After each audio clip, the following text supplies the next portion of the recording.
내가 다시 해 아래에서 행하는 모든 학대를 살펴보았도다. 보라, 학대받는 자들의 눈물이로다. 그들에게 위로자가 없도다. 그들을 학대하는 자들의 손에는 권세가 있으나 그들에게는 위로자가 없도다. 그러므로 나는 아직 살아있는 산 자들보다 죽은 지 오랜 죽은 자들을 더 복되다 하였으며 이 둘보다도 아직 출생한 해 아래에서 행하는 악한 일을 보지 못한 자가 더 복되다 하였노라. 아멘. 자, 전도서 4장의 1절부터 3절은 이제 학대 받는 자들에 대해서 묘사를 하고 있어요.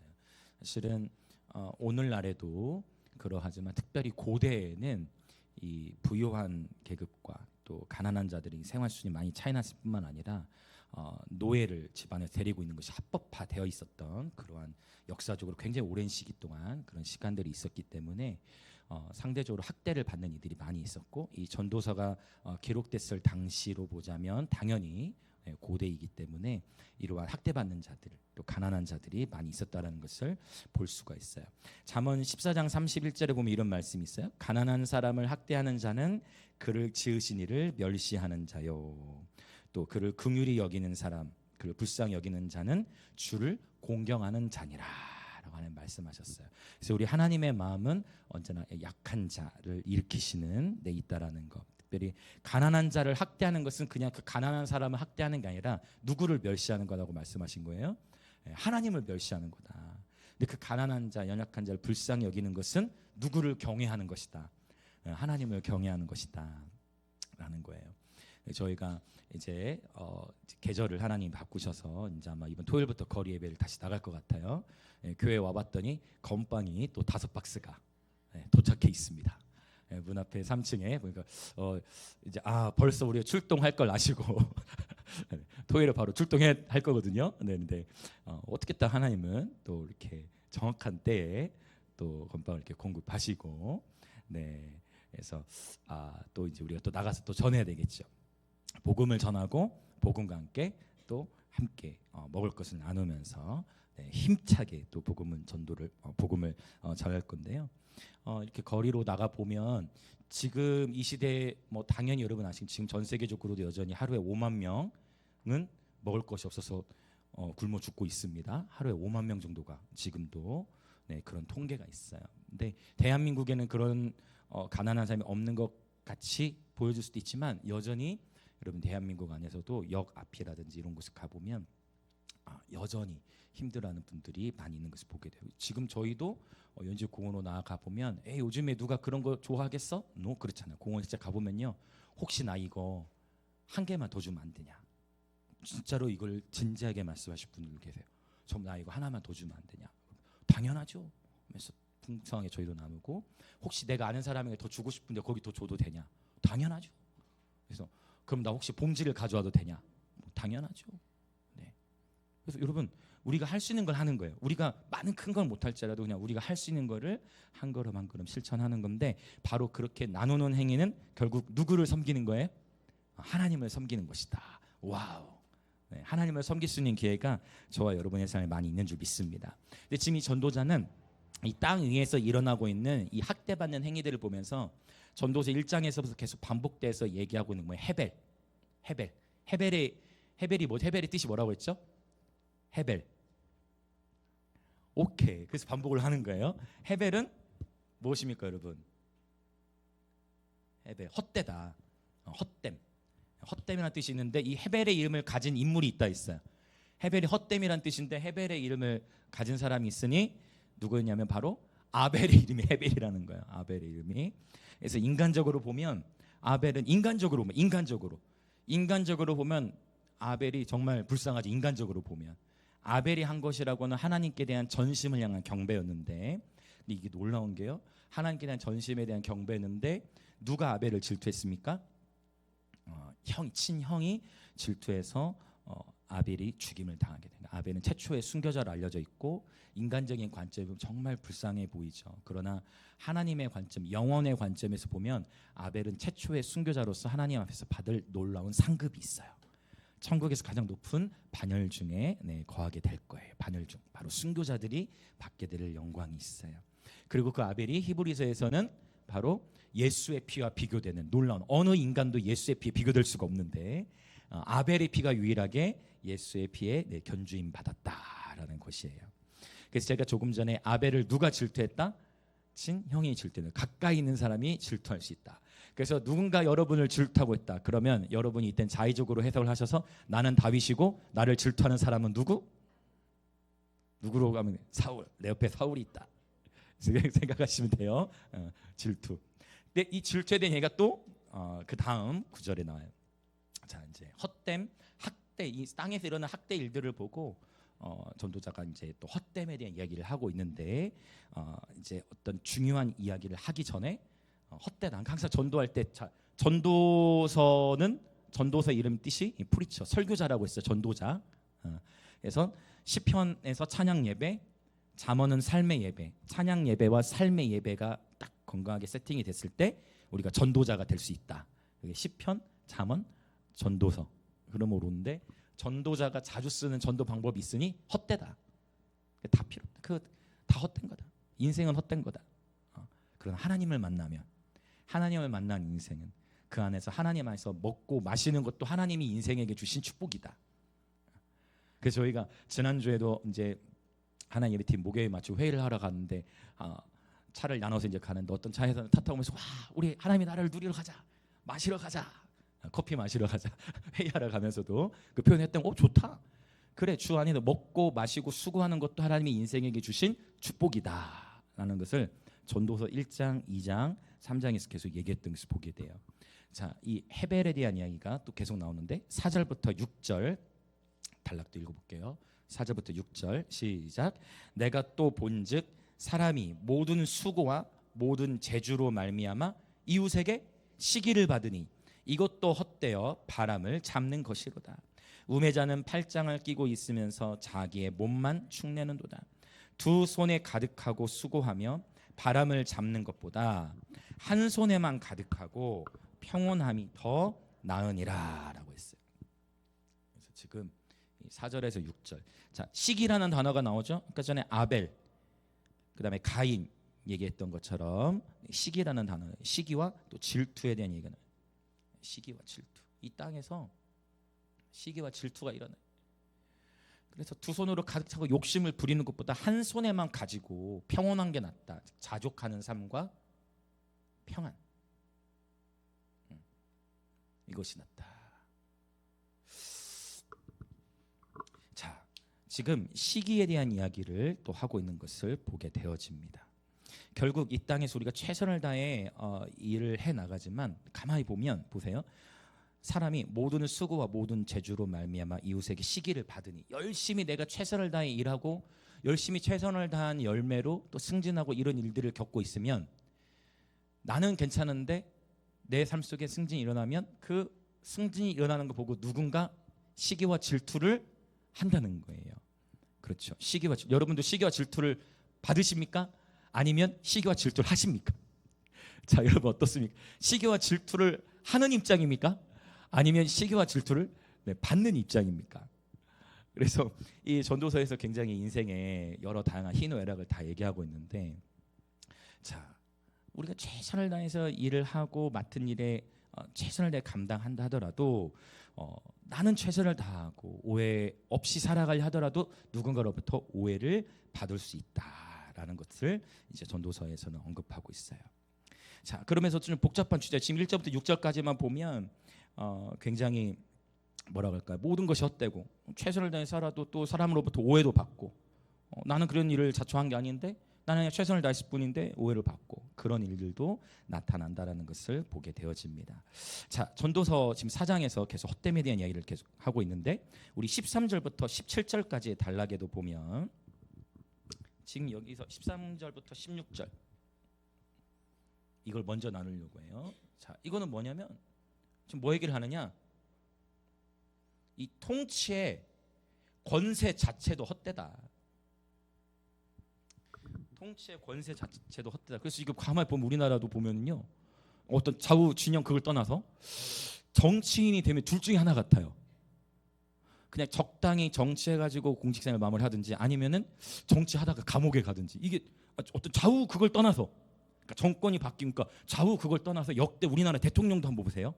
좌우 진영을 떠나서 대통령 어떤 좌우 진영을 떠나서 대통령으로서든 아니면 고위공직자 보면은 이게 이게 굉장히 살벌하잖아요. 그런 영역 안에. 근데 지금 전도서에서 뭘 얘기하냐면 13절에서 보면 가난하여도 지혜로운 젊은이가 늙고 둔하여 경고를 더 받을 줄 모르는 왕보다 낫다는 거예요.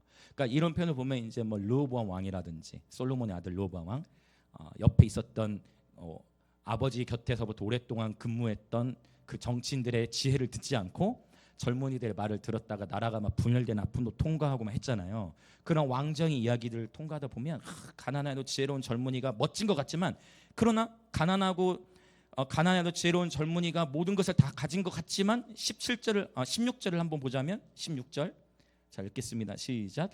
그의 치리를 받는 모든 백성들이 무수하였을지라도 후에 오는 자들은 그를 기뻐하지 아니하리니 이것도 헛되어 바람을 잡는 것이니. 16절까지인데. 그러니까 아무리 이 젊은 자가 최선을 다해서 정치의 개혁을 했다 하더라도 또 결국 10년 20년이 지나면 그 젊은이도 결국은 어떻게 되는 거예요? 결국 또 나이가 들어가게 되고, 그러면 또 정권은 바뀌고 또 감옥을 가든지 아니면은 이렇게 되든 그런 식으로 이 통치 권세를 잡는다라는 것도 결국 그것도 다 헛되다. 이걸 솔로몬이 얘기하는 거예요. 자, 그러면서 오늘 하이라이트는 이제 7절부터 12절에 이제 있어요. 자, 7절부터 12절에서는 지금 공동체에 대한 이야기를, 7절부터 12절 공동체의 유익 또는 공동체의 유익, 그다음에 연합의 힘을 이야기하고 있습니다. 자, 먼저 7절과 8절을 같이 읽어볼게요. 시작. 내가 또 다시 해 아래에서 헛된 것을 보았도다. 어떤 사람은 아들도 없고 형제도 없이 홀로 있으나 그의 모든 수고에는 끝이 없도다.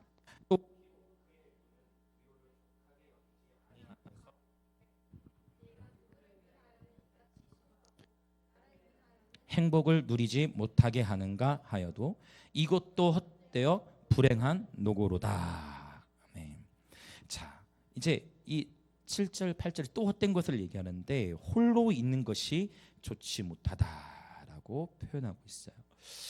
오늘날 이 시대 가운데에 이 외로움이라는 거, 공허함, 이 외로움으로부터 시작해서 우울증으로 전개되어지는 이러한 부밀들이 고대로부터도 역시 있었다라는 것을 보게 되어집니다. 혼자 있는 것이 좋지 못하다, 홀로 있는 것은 좋지 못하다라는 것을 어필하고 있는 거예요.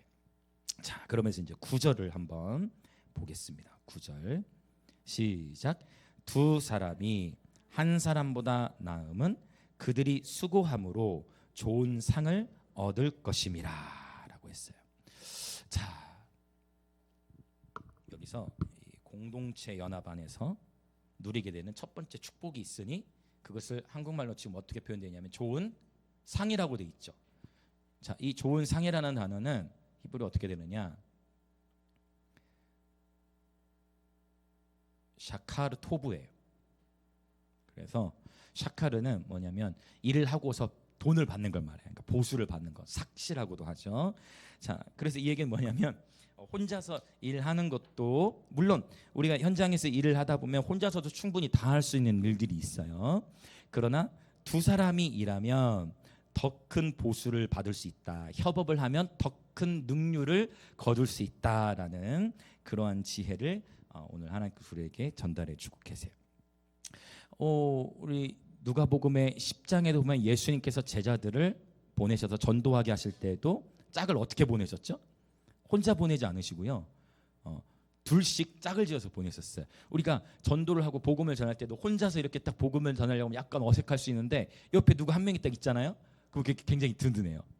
그래서 아무것도 아닌 것 같은데 같이 해서 복음을 전하면 훨씬 더 능률 있게 되어지는 것을 보게 되는데 이 두 사람이 혼자보다 더 낫다. 첫 번째 바로 이 좋은 상이 있다. 일에 능률이 있다라는 건데 우리가 이것을 어디서 경험하느냐? 저희가 매월 첫 주 예배 때 이걸 경험해요. 혼자서 이 장비들을 나르려면요 시간이 어마어마하게 드는 거예요. 근데 둘이서 딱 하면 벌써 장비도 이 피아노도 나르는데 이거 혼자서는 좀 버거워. 근데 둘이 들면 굉장히 쉬워요. 그러니까 그런 거죠. 혼자보다 둘이 낫다는 거예요. 우리 뒤에도 아주 아름다운 형제들이 있어요. 시온이와 하람이 항상 둘이 되게 아주 호흡이 잘 맞아. 둘이. 그래서 둘이 함께 나르는 거예요.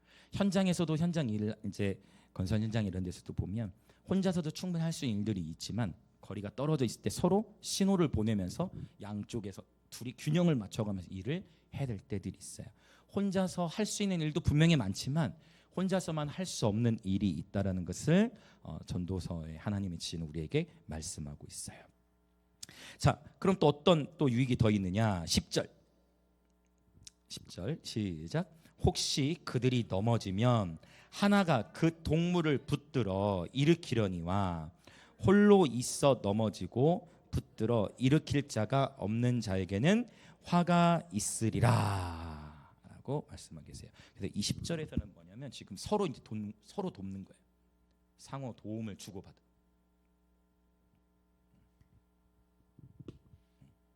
서로 도움을 주고받는 거예요. 자, 그다음에 또 11절 또 보겠습니다. 시작. 또 두 사람이 함께 누우면 따뜻하거니와 한 사람이면 어찌 따뜻하랴.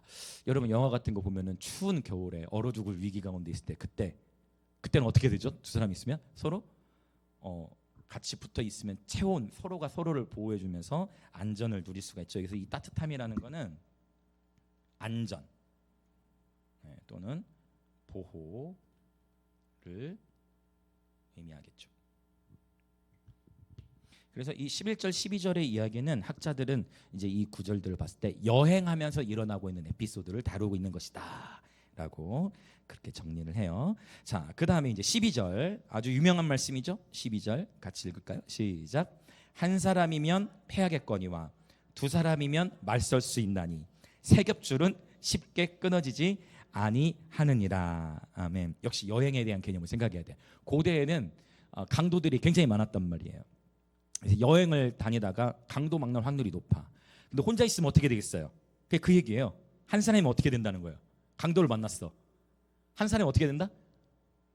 죽을 수 있다. 위험에 빠진다. 한 사람 혼자서 싸우면 패하게 된다. 패하게 된다는 거예요. 그래서 한 사람이면 패하게 된다. 근데 두 사람이면 좀 붙을만하다. 싸움의 얘기잖아요. 두 사람은 붙을만하다. 여행을 하다 강도를 만났으면 혼자면은 무조건 당할 수밖에 없는데 둘이면 좀 해볼만하다. 그 다음에 세 겹줄이면 쉽게 끊어지지 아니한다라고 더 담대하게 된다는 걸 얘기해요. 그래서 우리가 성경에 보면 고린도 교회에서 예루살렘 교회로 헌금을 보낼 때 당신 계좌이체가 없잖아요. 어떻게 해야 됩니까?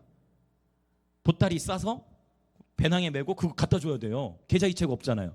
근데 고대 또 1세기에는 당연히 강도가 많다는 거예요. 그 돈을 누리는 자들이 있어. 그래서 혼자 가면 안 돼. 그래서 고린도 교회가 누구를 보내냐면 바로 디도를 보내. 디도를 보낼 때 디도 혼자만 가지 않는다. 몇 명을 더 같이 보내느냐? 2명을 더 같이 보내요. 그래서 세 사람이 예루살렘 교회로 헌금을 전달하러 간다. 이 헌금을 전달하러 가는 이 행동 자체는 사실은 목숨을 걸고 강도의 위험을 그래서 바울이 이 표현을 성경이 많이 하잖아요. 내가 여러 번 복음을 전하다가 강도를 만난다. 그 표현을 바울이 많이 한다는 것을 볼 수가 있어요. 자, 그래서 혼자보다 둘이 낫고 둘보다 셋이 낫다라는 것을 전도 4장에서는 말씀하고 있는데 연합이라는 것은 참으로 쉽지가 않습니다. 연합이라는 것. 왜냐하면 때로는 어떤 때는 같이 일하는 게 더 힘든 것 같이 느껴질 때도 있을 수 있다는 거예요. 왜? 서로 생각과 의견이 다르기 때문에. 그럼에도 불구하고 이 함께라는 가치는 굉장히 소중한 건데 이러한 고민, 이 연합이라는 건 참 어려운 거예요. 그래서 이러한 고민을 누구도 실제 삶에서 경험했느냐? 바울도 경험해요. 바울과 바나바가 선교여행을 함께 했던 아주 귀중한 사도 팀이었는데 1차 선교여행 때 데리고 갔던 사람이 있어요. 바울이 누구를 함께 데려가냐? 바울의 선교여행에 누가 함께 했냐면 마가라 하는 요한. 마가를 데리고 간단 말이야. 그러면 선교여행을 다니고 있어.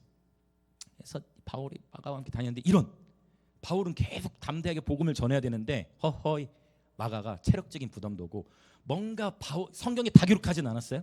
성경에 다 기록돼 있지 않았는데 뭔가 이 바울이 그러니까 마음이 토라진 건지 아니면 체력적인 부담이 그거 다 기록돼 있진 않아요. 그러나 어쨌든 마가가 중도에 이탈해요. 바울을 도와서 함께 선교여행을 계속 가야 되는데 중도에 나는 더 이상 못하겠다 하고 마가가 떨어져 나가는 거예요. 그러면 마가가 같이 호강하려는데 떨어져 나가면서 이제 바울이 또 감당해야 될 영역이 더 있었던 거예요.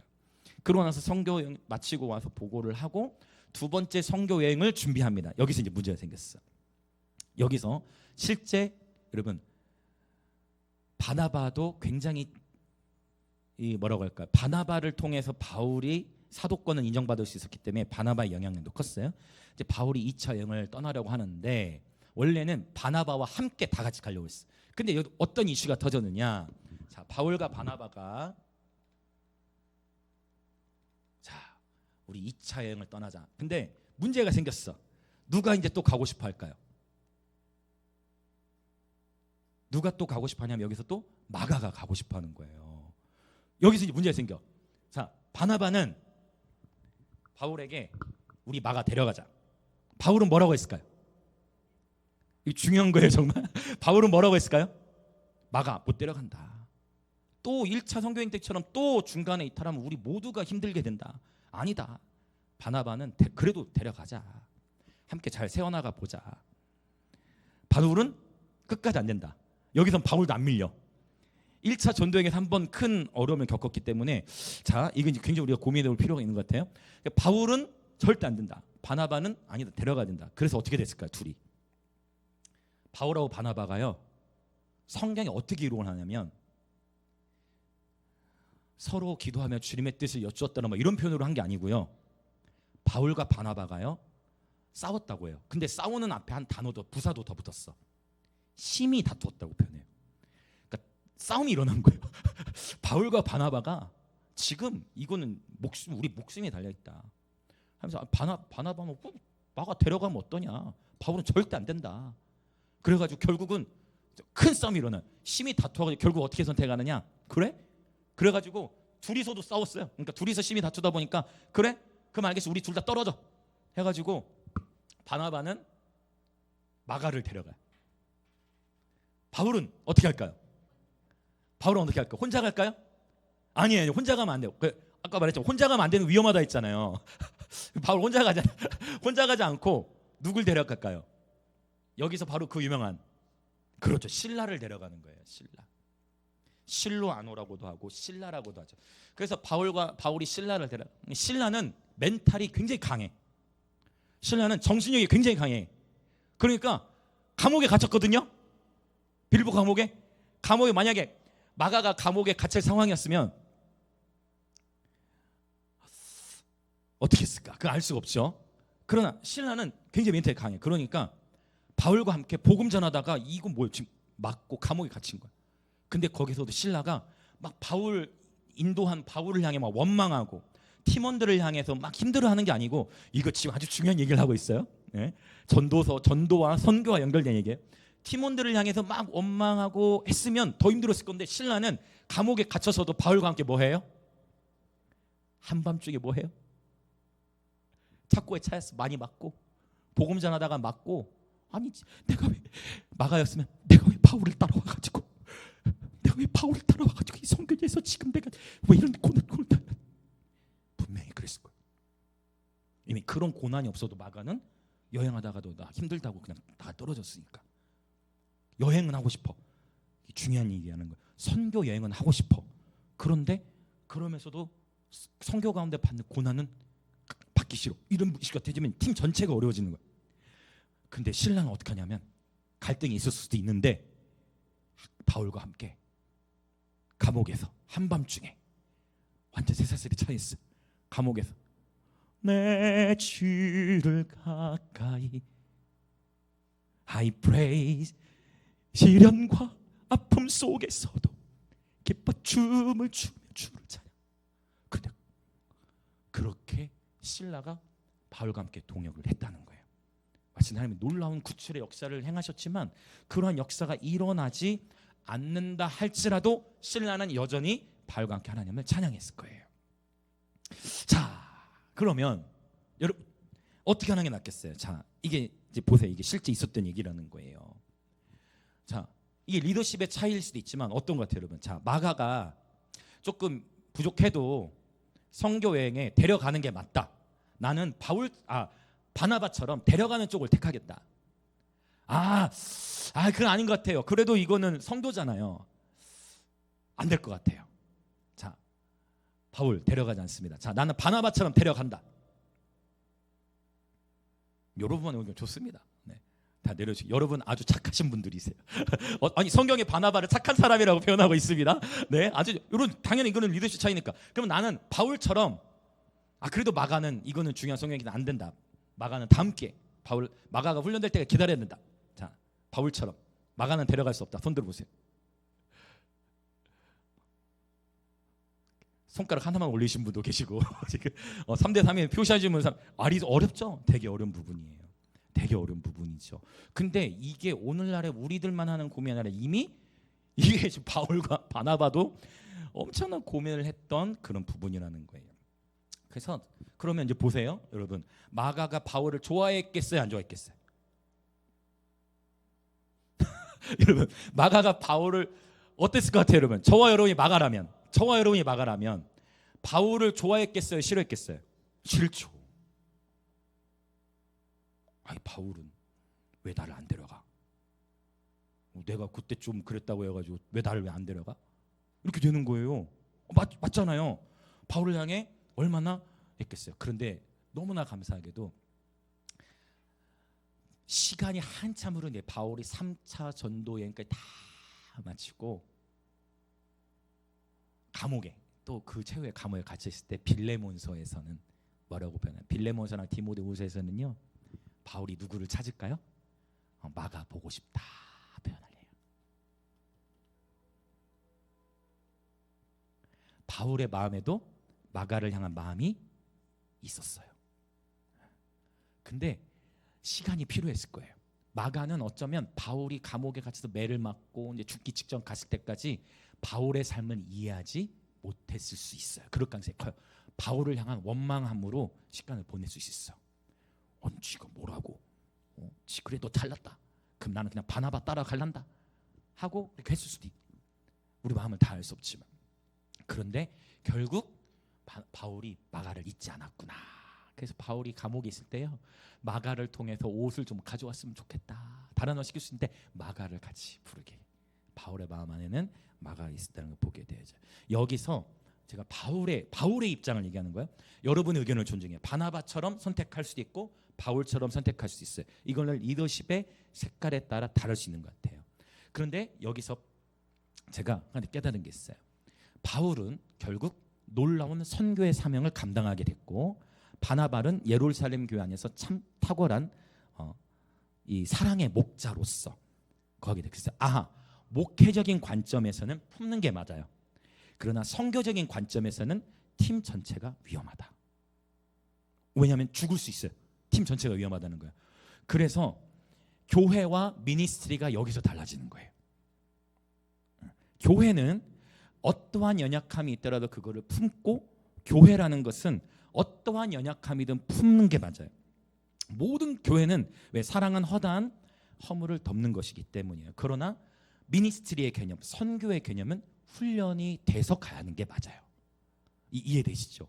요게 바울의 관점과 바나바의 관점이 다른 부분인데, 우리 각자만의 견해가 있고 성경에서 바울이 잘했다, 바나바가 잘못했다 이런 표현 한 것도 없어요. 그러나 이걸 성경 속에서 일어나는 선교의 역사를 보자면, 바울은 계속해서 선교의 사역에 쭉쭉쭉 뻗어나갈 수 있도록 길이 쭉쭉쭉 열렸어요. 물론 그 가운데 고난도 굉장히 많죠. 그래서 우리가 하나님의 뜻을 분별할 때 고난이 없는 길이 옳은 길은 아니에요. 고난이 있다고 해서 틀린 길도 아니고, 중요한 것은 하나님의 뜻이에요. 할렐루야. 하나님의 뜻인 거예요. 중요한 건 하나님이 나를 어떻게 부르셨느냐, 그게 포인트예요. 그래서 교회는 모든 것을 품는 게 이게 목회적 관점, 품는 것이다. 미니스트리와 사역은 준비되고 훈련된 자가 선교 사명을 감당하는 게 맞다. 이 얘기가 오늘 이 전도 사장과도 연결이 되어질 수 있는 부분인 것 같아요. 연합이라는 것은 참 쉽지가 않아요. 목회적 관점과 선교적 관점에서는 이런 차이가 있다. 그럼에도 불구하고 자, 이렇게 한번 옆에 분들이 같이 인사해 보시겠어요? 같이 인사합니다. 팀 사역은 곧 십자가입니다. 아주 중요한 게 여러분 팀 사역은 십자가예요. 그래서 내 주장만 내세워서는 결코 팀 사역을 함께 할 수 없다는 거예요. 서로를 향해서 미다시질 뭔지 아세요? 미다시질 미움 다툼 시기 여기 하나 더 붙였어요. 이제 저는 미다시질 B도 붙였어요. 미움 다툼 시기 질투 삐지는 거 삐치는 거 토도 B나 토는 똑같은 것 같은데 토라지는 거 미다시질 B토 지금 왜냐하면 선교 사역은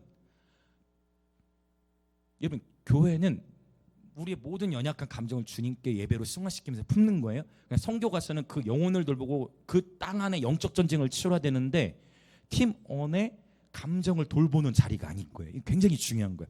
그러니까 비전 트립 같은 건 상관없어. 무슨 말 이해되세요? 그냥 우리 선교 여행 가자. 선교 여행처럼 무슨 말 이해되죠? 이런 거는 상관이 없어. 그거는 목적 자체가 팀이 함께 서로 하나 되면서 누리면서 이렇게 다녀오는 거예요. 그러나 말 그대로 오지라든지 선교 사역으로 전투 현장으로 들어가. 그때는요 훈련된 자가 가야 되는 거예요. 그래 그 땅의 전투를 치러야 되는데 팀 안에 한 명이 감정 돌보느라 선교사 한 명이 뻗어나가는 영역이 닫혀질 수 있다.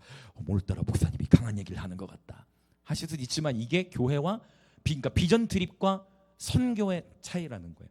교회와 미니스트리의 차이가 여기서 있는 것이고 그래서 이제 이런 부분이 앞으로 이게 어떻게 선택하는 것이 하나님의 뜻인가 늘 주님께 여쭤야 되겠지만 그래서 늘 중요한 것은 뭐냐 팀 사역은 곧 십자가이다. 지금부터 우리가 부지런히 훈련해야 돼.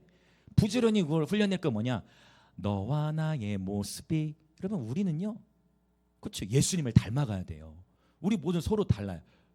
자 옆에 분을 보고 한번 이렇게 인사하시겠습니다. 제가 더 잘 섬기겠습니다. 오케이 좋아요. 내가 더 섬기는. 그래서 여러분 서로 우리는 서로 달라요. 부부끼리 같습니까? 부부끼리도 다르죠. 정말 다르죠. 부부끼리도 다르죠. 저와 저희 아내도 많이 다릅니다. 저와 저희 아내도 많이 달라요. 보세요 고기를 막 끄떡끄떡 지금 하고 있잖아요. 정말 달라요 여러분.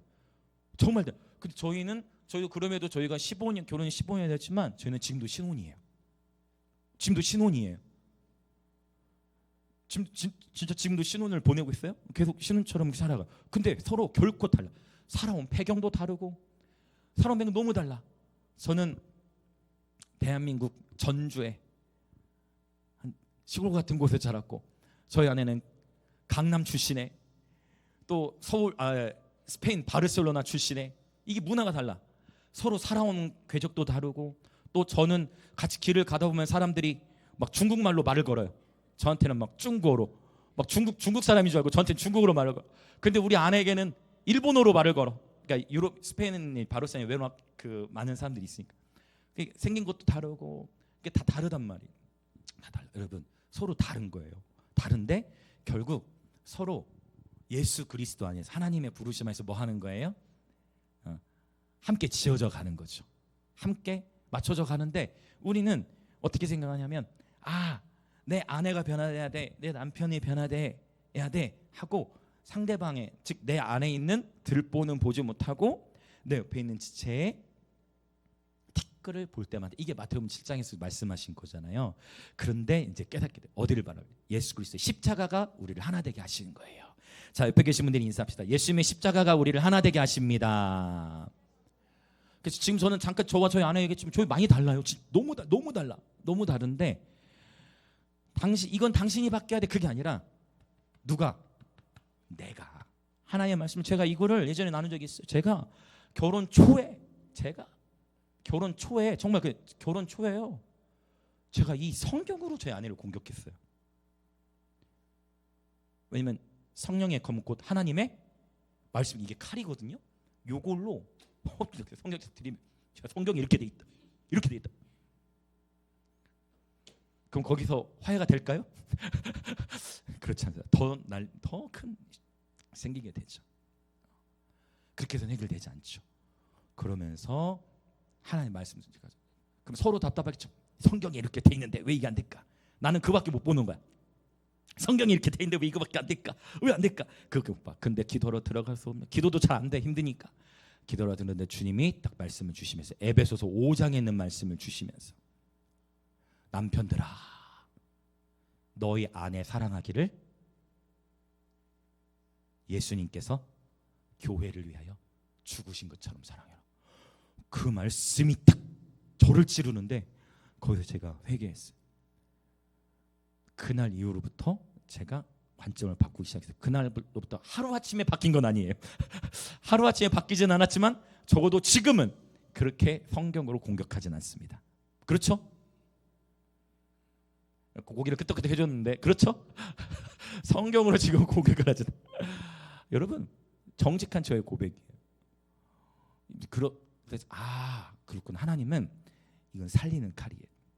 이것으로서가 아니라. 그 제가 제 나름대로 저도 최선을 다하면서 이제 배워가기 시작하는 거예요. 사랑하는 법을 배워가기 시작하는 거예요. 그러면서 거기서부터 이제 하나님 앞에서 다루심을 받는 거예요. 새 아이들을 같이 목욕시켜 나가고 아이들을 돌보면서 이제 배우는 거죠. 사랑하는 법을. 자, 여러분, 지금 저는 비단 이 부부 관계의 영역만 얘기를 했지만 공동체 안에서도 마찬가지고 친구 관계도 마찬가지고, 여러분, 함께 우리는 서로 존중하고 배려하는 태도가 필요한데 이 모든 게 다 십자가라는 거예요. 오히려 하나님은 그러면 서로 다른 기질의 사람들을 만나게 하시면 그것은 거기에는 하나님의 의도하심이 있어요. 내가 못 보는 영역을 배우자가 보게 하고 배우자가 못 보는 영역을 내가 보게 하고, 친구 관계든 부부 관계든 하나님은 그렇게 서로가 서로를 돕는, 서로가 서로를 지지하고 함께 세워나가도록 그렇게 우리 삶을 세팅하신 거예요. 할렐루야. 자, 그래서 부부관계의 예를 제가 들었지만 이 부부관계 예뿐만 아니라 여러분 친구 관계든 아니면 교회 공동체에서의 지체들과의 관계에서든 결국 연합하는 데에서는 결국 십자가의 사랑으로 하나 되는 게 필요하다. 자, 옆에 계시면 또 인사합시다. 십자가의 사랑이 우리를 하나 되게 하십니다.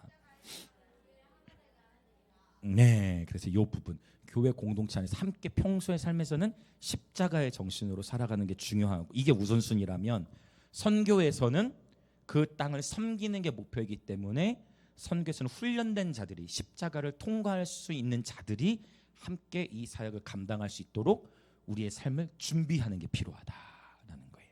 이해되시죠? 자, 오케이. 그래서 기본으로 십자가의 정신은 세팅이 되어져 있어야 한다. 바울과 바나바의 대한 이야기를 통해서도 우리가 볼 수가 있어요.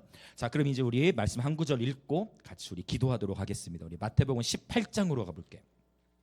마태복음 18장 19절 20절 같이 읽고 우리 기도하도록 하겠습니다. 마태복음 18장 19절과 20절 시작. 진실로 다시 너희에게 이르노니 너희 중에 두 사람이 땅에서 합심하여 무엇이든지 구하면 하늘에 계신 내 아버지께서 그들을 위하여 이루게 하시리라. 두세 사람이 내 이름으로 모인 곳에는 나도 그들 중에 있느니라. 아멘. 자, 아주 너무나 소중한 그런 말씀인데 전도서 4장과 이 마태복음 18장 19절 20절은 굉장히 짝을 이루는 것 같아요.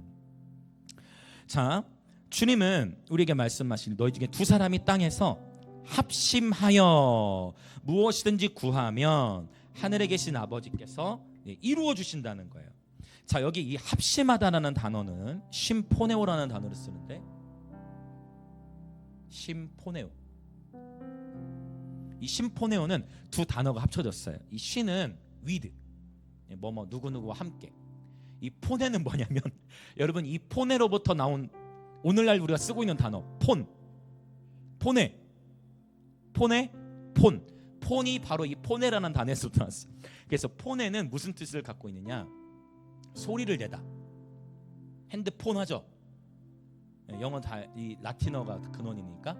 그래서 쉼포네는 어떤 뜻이냐면 쉰 위드 포네오, 포네, 소리를 내다예요.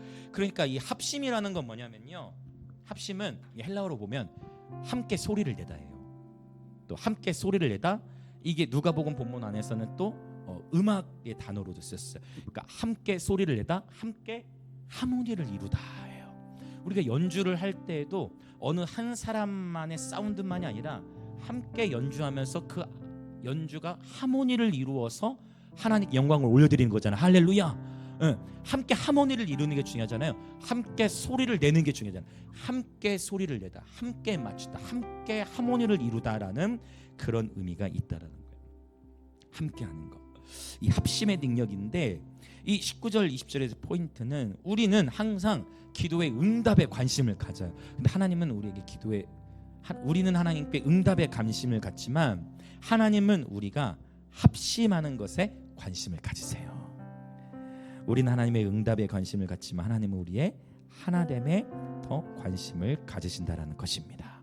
그리고 우리가 십자가로 하나 될 때 하나님의 응답은 시작되어지는 줄 믿습니다. 그래서 19절은 두 사람으로 시작하는데 이 두 사람이 20절 마치 전도서 4장 12절 말씀처럼 두세 사람이 내 이름으로 모인 곳에는 나도 그들 중에 있느니라 라고 우리가 말씀하고 계신 줄 믿습니다. 여러분 축복합니다. 십자가로 하나 될 때 응답이 시작됩니다. 저와 여러분의 가정이 십자가로 하나 될 때 여러분의 가정에 돌파가 일어나요. 할렐루야. 온 가족이 부모와 자녀 세대 여러분의 가정이 십자가로 하나 될 때 돌파가 일어나요. 할렐루야. 또 친구와의 관계에서도 그러니까 미다시질 삐토로 가면 결국 깨어지는 거죠.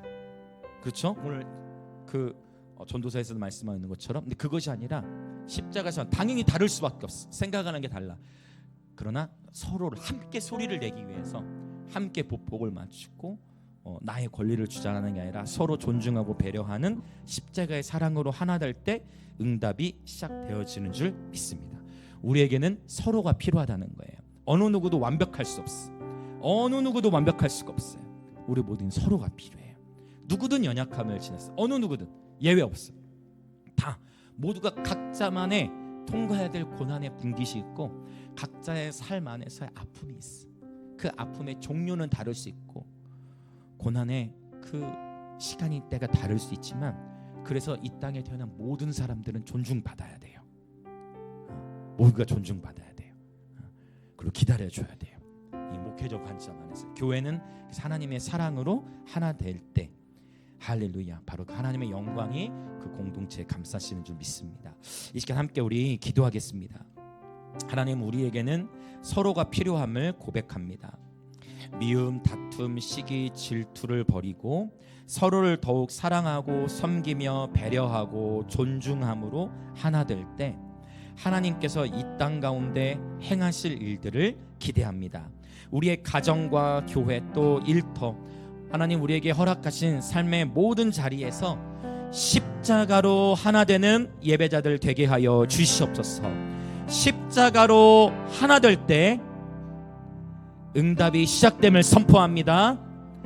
하나님의 사랑 예수 그리스도의 십자가로 하나 되는 훈련, 이 훈련을 통과하여 하나님 선교적 사명을 감당하고자 한다면 개인의 십자가를 철저히 통과하는 삶으로 준비되어져서 신라처럼 선교지에서 어떤 어려움을 겪더라도 그곳에서 묵묵히 하나님의 부르심을 감당할 수 있는 그 성품으로 준비되어 우리의 모든 예배가 선교적인 삶이 될 수 있도록 우리의 삶에 다시 십자가로 시작하게 하여 주시옵소서. 지금은 선교적인 삶을 준비할 계절이니 주여 기쁨으로 십자가를 통각하시고 날마다 십자가로 존중하고 배려하며 나의 권리가 아니라 아버지 십자가의 사랑으로 승리하는 예배자들 되게 하여 주시옵소서. 그렇게 주여 한번 외치며 같이 기도합니다. 주여. 예.